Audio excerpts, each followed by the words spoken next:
I was waiting for this to get better.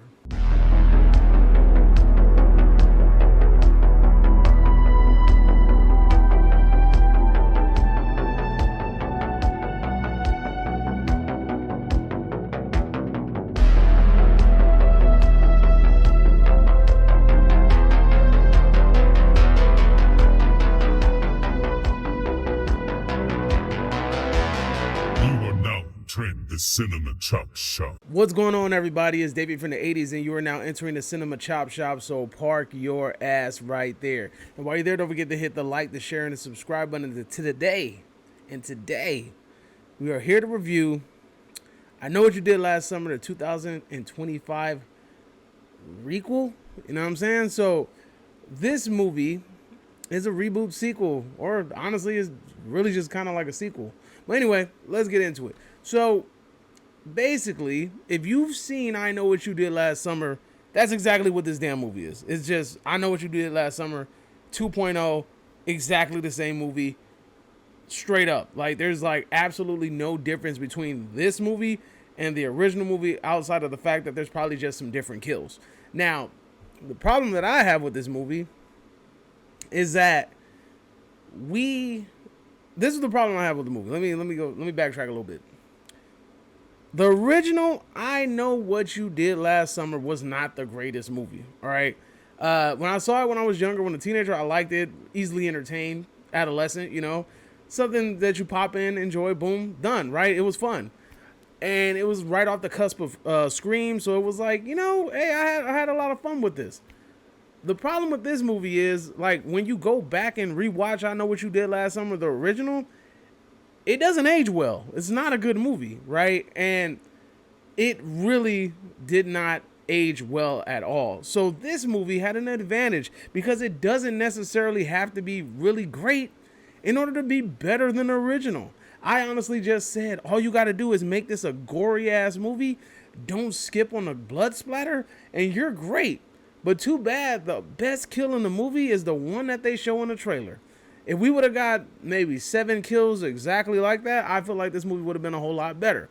So, yeah, lackluster kills. Another thing that disappointed me was the fact that they pan away. I don't like when we watch horror movies and they pan away. You have the hook killer go like this and swing the hook and it goes all black. And then now we transport or teleport to a brand new scene. I don't need that. Just show me what he did to that person. I don't want to see the end result. I want to see it happening in real time. Again, you don't have to do too much to be better than the original here. I'm going to keep saying that throughout this review. Now, another problem that I had was this movie. It's a whodunit, right? We all know that this is a whodunit. It's a murder type mystery movie, slasher mystery movie.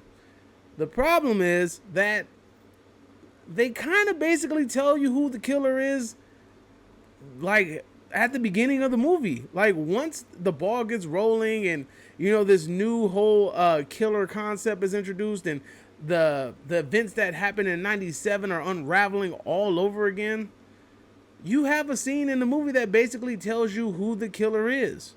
Now, I was a little disappointed because I was like, I know I can't be the only person that just heard what the hell I just heard. I know I can't. They just literally told you who the hell the killer is. And again, it disappointed me to get all the way to the end of the movie, and it's exactly who I thought it was. Now, the legacy characters. The legacy characters in this movie, it's really cool to see familiar faces, but at the same time, I feel like they were forced into this movie. They really didn't have a place in this film. You know, it really felt like they just tried to copy Scream with how they did Neve Campbell and how her character came back and became kind of like a mentor to trauma and beaten survivors of slasher films and shit. But this movie, just I don't know. Like, to me, the legacy characters felt like they were forced in the movie, and it felt like their storyline. Because the way that they introduced it, it makes it seem like the legacy characters are there, but they're just not that important. You know what I'm saying? They're not important at all.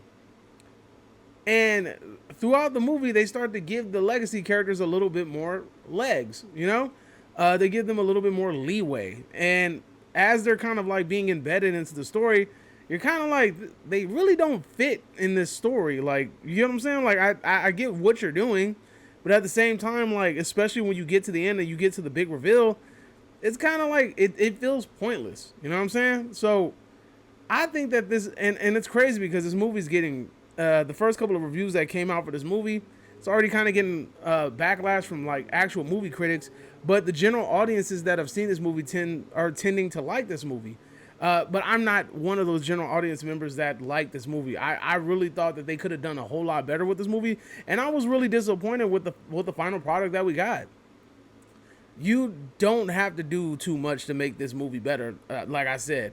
And the fact that you were incapable of doing that, and not only that, but you made a pretty dull movie. That third act, and honestly, dude, the third act feels hella rushed, like hella rushed.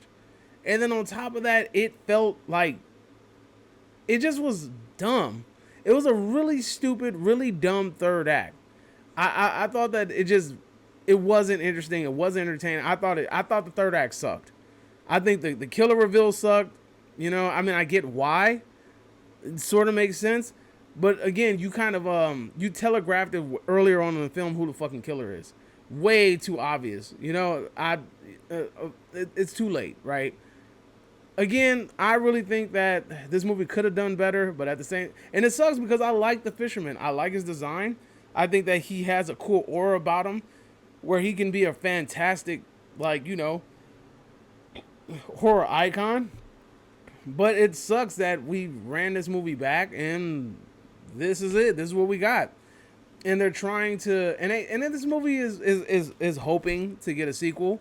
They're hoping that this movie makes enough money or garners enough money so that they can get a sequel, or at least get enough positive reviews from the fans to get a sequel. But this fan right here is not giving you my well wishes, because I really think that this movie could have been a whole lot better, and it just didn't. It didn't happen. You know what I'm saying? I feel like, again, this movie should have done something to the point where it went away from what Scream was trying to do. It did something. It did something that Scream didn't do, and, you know, but it did a whole lot of things that Scream did do. I can't talk about that because this ain't a spoiler review. But honestly, in my opinion, disappointed. Not a great film. Again, the best kill is the one that's in the trailer, with the first trailer that we got with the harpoon gun. Everything after that is pretty fucking mediocre.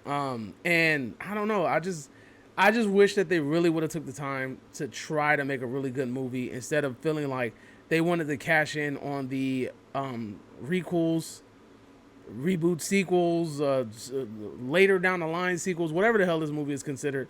They just wanted to cash in on it, and it sucks. That's all I got. Let me know in the comment section down below, what did you guys think? Did you guys actually like this movie? Were you disappointed like me? You know, let me know in the comment section down below. Don't forget to hit the subscribe button on the way out, and then don't forget to like this video, and I'll see you guys next time. Adios. I want to play a game. Subscribe now. The choice is yours.